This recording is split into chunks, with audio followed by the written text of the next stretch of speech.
Bienvenidos a la revisión de la última agenda económica de esta semana en CNN Chile. Actualmente en nuestro país hay 363.000 jóvenes que no estudian ni trabajan. Es poco más de 1 de cada 10 personas entre 15 y 24 años. Es un número enorme y sin duda muy preocupante porque ellos en estos momentos no se están educando ni tampoco generando ingresos. Así lo informó el INE, junto también con revelar que la tasa de desocupación general en el país sigue a la baja.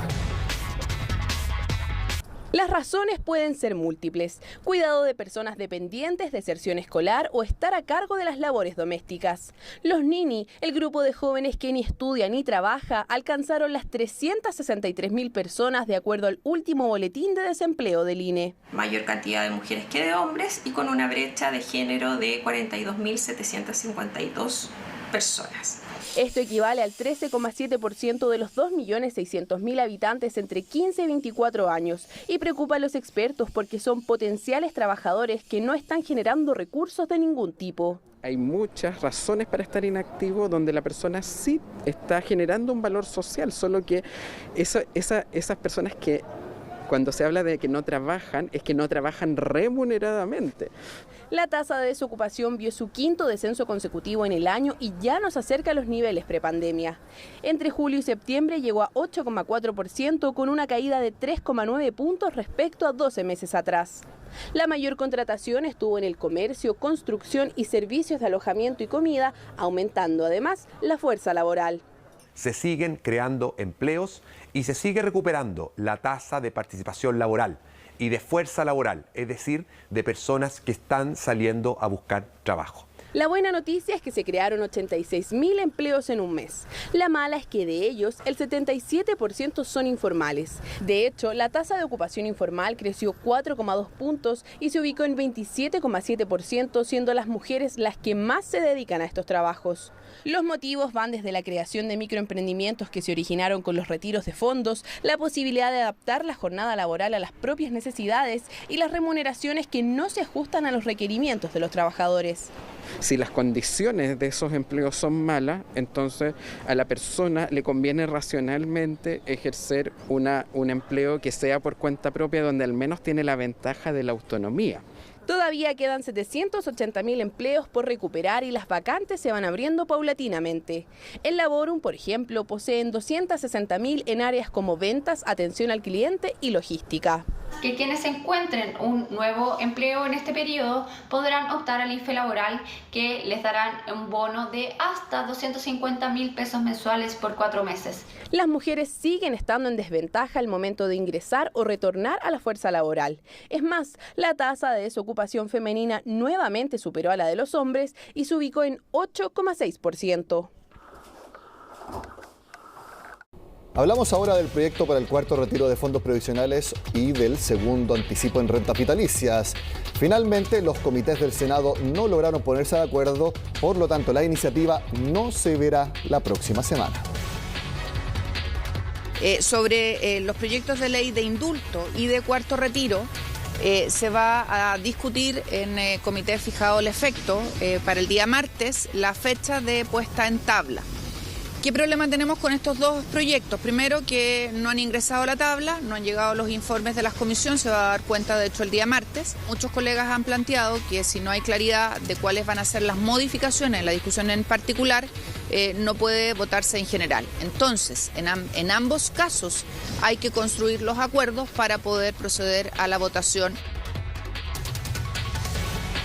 La vergüenza que siento por el acuerdo que ha tomado el Senado a través de los comités políticos. No soy parte de ese acuerdo. No acepto ese acuerdo. Repudio ese acuerdo donde se ha postergado para el día 8 de noviembre la votación del cuarto retiro del 10% de las AFP o el segundo de renta vitalicia. ¿Qué explicación razonable tiene esta? Ninguna, salvo, me imagino yo, el poder del dinero y el poder político que hoy día le ha dado la espalda a la reclamación legítima de la gente en nuestro país. Bueno, yo creo que es porque se dan cuenta que son pésimos proyectos. Nosotros hemos dicho que en el caso del Cuarto Retiro este es un muy mal proyecto por los efectos nocivos que tiene para las personas. Hoy día veíamos también en las distintas noticias que ustedes mismos han presentado cómo el precio del kilo de pan ha subido a 1.700, cómo el costo de día para las personas sigue subiendo y eso afecta obviamente a las personas más vulnerables. Y técnicamente ya se ha presentado por el Banco Central, por los expertos, cuáles serían los efectos, no solo en que ya han subido las tasas de los préstamos, el crédito hipotecario, la disminución de los años, etcétera. Esas son cosas que afectan a las personas más vulnerables, no a las personas que tienen más recursos. El ministro mencionaba al Banco Central. Bueno, el ente emisor va a publicar el martes el IMASEC de septiembre y con los datos que publicó este viernes el INE se proyecta que el crecimiento anual va a ser en torno a 12%, muy alto, por supuesto, pero desacelerándose respecto a los IMASEC que conocimos anteriormente. Ese y otros temas en el siguiente resumen que preparó Nicole Werner. La recuperación económica se desaceleró en septiembre. Según las últimas cifras del INE, la producción industrial cayó 0,7%, siendo la primera contracción desde febrero, y una fuerte caída respecto a la escalada de 4,2% en agosto. El sector que más impactó fue la minería, que cayó 7,3% en 12 meses, mientras que la producción manufacturera creció 4,3%, la electricidad, gas y agua 5,7% y finalmente el comercio aumentó 17,9%, el número más bajo desde marzo. En línea con estos números, el mercado prevé un ritmo más lento en la actividad económica de septiembre, ya que se espera un crecimiento anual del IMASEC en torno al 12%. El presupuesto avanza en el Congreso. Durante el jueves en la noche, el erario de 2022 fue despachado por la Comisión Mixta.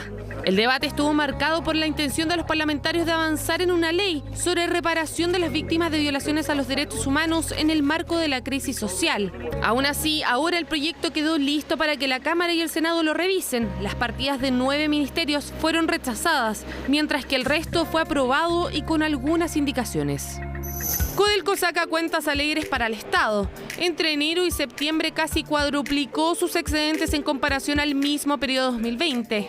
La gestión, el mayor precio del cobre que ha anotado récords este año y el aumento en la producción hicieron que los excedentes llegaran a 5.249 millones de dólares, es decir, 367% más que los primeros 9 meses del año pasado.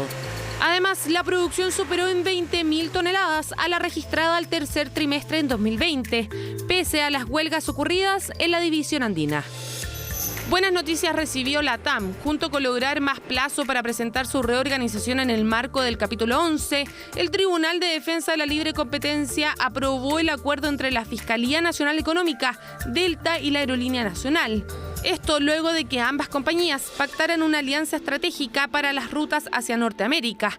Con el fin de proteger la libre competencia, el acuerdo, según la FNE, mitigará los riesgos luego de que Delta adquiriera de forma indirecta el 20% de la participación de la TAM en septiembre de 2019. CMPC también hizo noticia este viernes.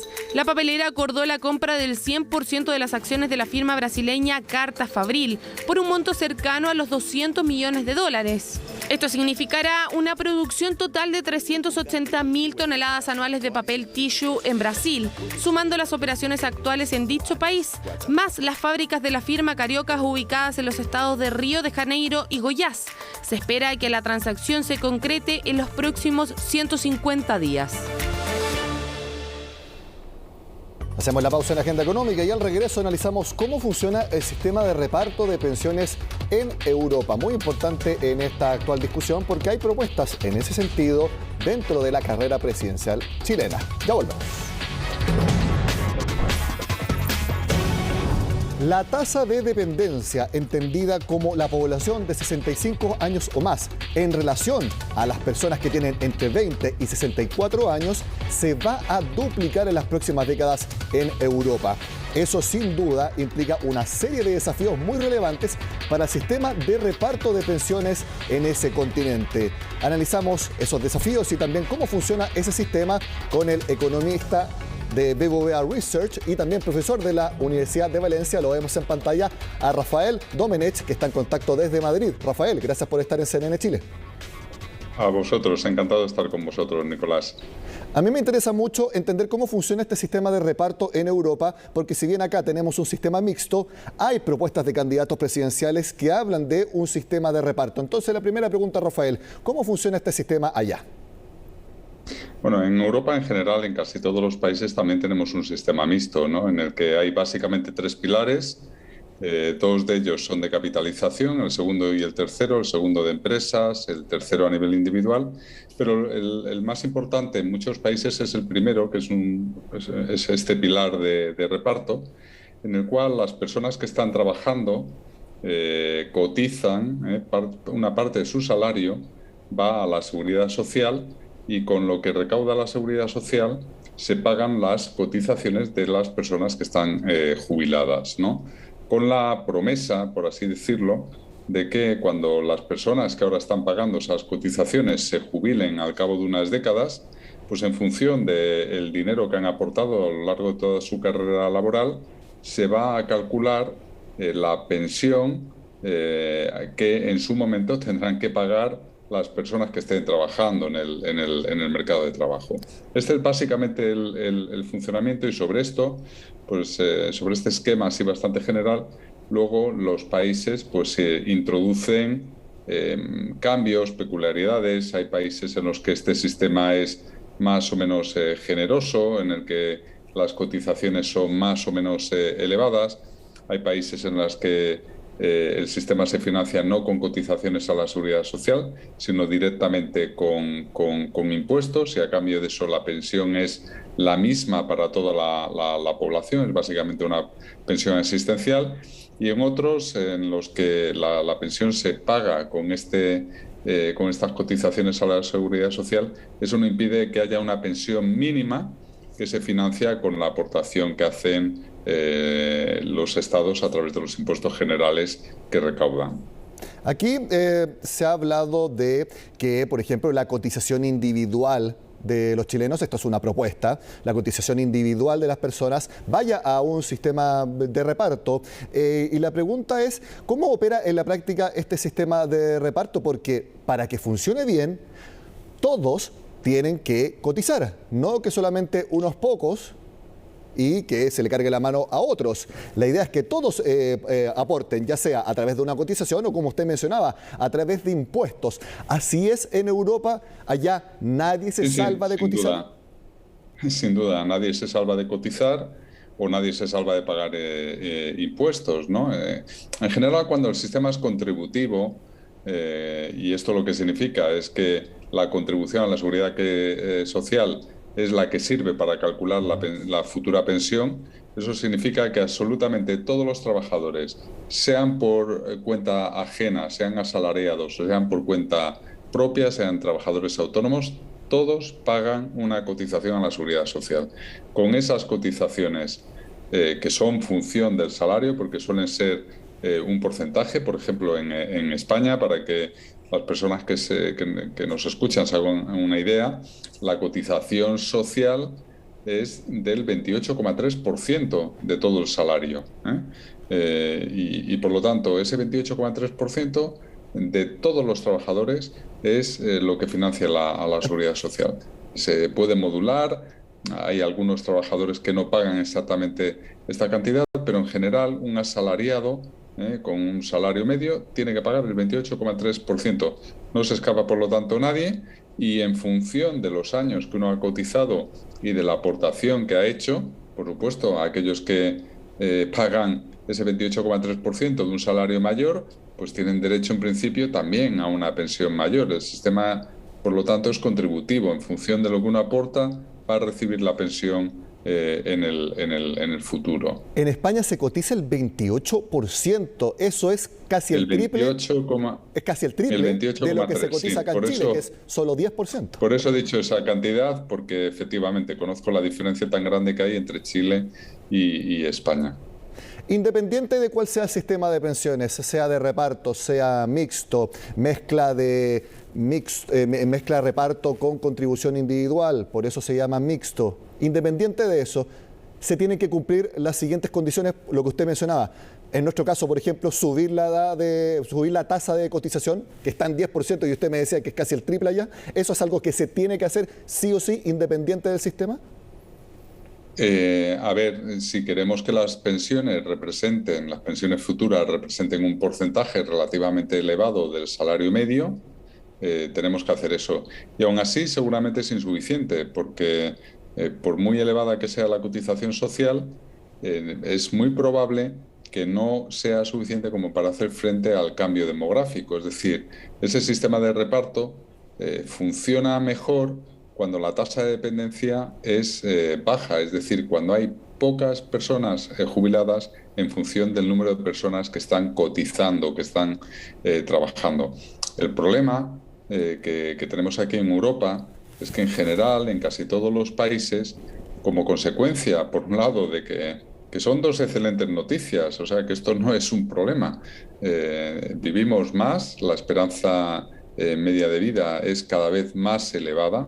En la mayoría de los países europeos está aumentando la esperanza media de vida más de un año, aproximadamente 1 año y medio por década. La esperanza media de vida a partir de los 65 años, que es la relevante en el momento de jubilación. Por lo tanto, vivimos más tiempo y además tenemos otro reto por delante, ¿no? Y es que todas las generaciones que nacieron en los años 50, 60 o incluso hasta mediados de los años 70, que fueron muy numerosas aquí en Europa, es lo que se conoce como la generación del baby boom, se empiezan a jubilar ya. Y por lo tanto, eso lo que va a hacer es que el número de jubilados sobre la población en edad de trabajar aumente muy rápidamente. Eso el sistema de reparto es difícil que lo pueda acomodar sin un aumento de la edad de jubilación o sin una reducción de lo que es la pensión media sobre el salario medio, porque no hay cotizaciones suficientes como para atender todas las pensiones con la misma generosidad, con la misma tasa de reemplazo que en el pasado. Y por lo tanto, por eso la mayor parte de los países pues están planteando ahora mismo en Europa para las próximas décadas una combinación que pasa básicamente por ir aumentando progresivamente la edad de jubilación, o bien por reducir la cuantía inicial de la pensión con la que uno se jubila en función de la esperanza de vida. Pero en definitiva son fórmulas que hacen que el sistema se ajuste a las condiciones demográficas de la sociedad en la que lo tenemos que aplicar. Exacto, porque en el sistema de reparto es la población activa, la que está trabajando, la que tiene que financiar la jubilación de las personas ya retiradas. Y como tú mencionabas, la tasa de dependencia se va a duplicar en las próximas décadas. Mi última pregunta, Rafael, porque nos queda poco tiempo, y es algo que también es muy importante, y yo he hecho hincapié acá en el programa. No sacamos nada con tener el mejor sistema de pensiones, hacerle todos los cambios que queramos, si es que no suben los salarios. Y tú mencionabas también, como dentro de las propuestas, hay que hacer reformas estructurales para mejorar tanto la tasa de empleo, la tasa de productividad y también los salarios. Es decir, que todos ganemos más para así contribuir más y podamos tener mejores pensiones. Efectivamente, Nicolás, esta idea es muy importante y en esto, este era uno de los mensajes principales de mi presentación ayer en este evento internacional de la Federación Internacional de Aseguradoras de Pensiones, ¿no? Y es esta idea, ¿no? De que, fíjate, ¿no? Yo te decía, en España la cotización social representa aproximadamente un 28,3% del salario, ¿no? Eso significa que necesitamos aproximadamente 3,5 personas para pagar una pensión, ¿vale? Obviamente, cuanto mayor sea el salario de esas personas, cuanto mayor sea la productividad y mayor sea el salario, pues podremos pagar pensiones más elevadas. De la misma manera que cuanto mayor sea la tasa de empleo, cuantas más personas tengamos trabajando, también podremos pagar pensiones más elevadas. Por eso las reformas estructurales que nos permiten tener una tasa de empleo mayor, una tasa de actividad mayor, una tasa de desempleo menor y una productividad muy elevada, en el fondo es lo que nos va a permitir, con los salarios de hoy, pagar las pensiones de reparto de las personas que están jubiladas y que esas pensiones sean lo más elevadas posibles. Esto son matemáticas y no hay muchos atajos, ¿no? a estas restricciones. Rafael Domenech, economista de BBVA Research y también profesor de la Universidad de Valencia, muchas gracias por darnos esta explicación de cómo funciona el sistema de reparto de pensiones allá en Europa. Le mando un abrazo. Un abrazo, Nicolás. Ha sido un placer. De esta forma terminamos esta semana en el programa. Sigan con nosotros acá en CNN Chile y les cuento que la próxima semana vamos a volver con estos especiales para conocer las propuestas económicas de los candidatos a la moneda para esta primera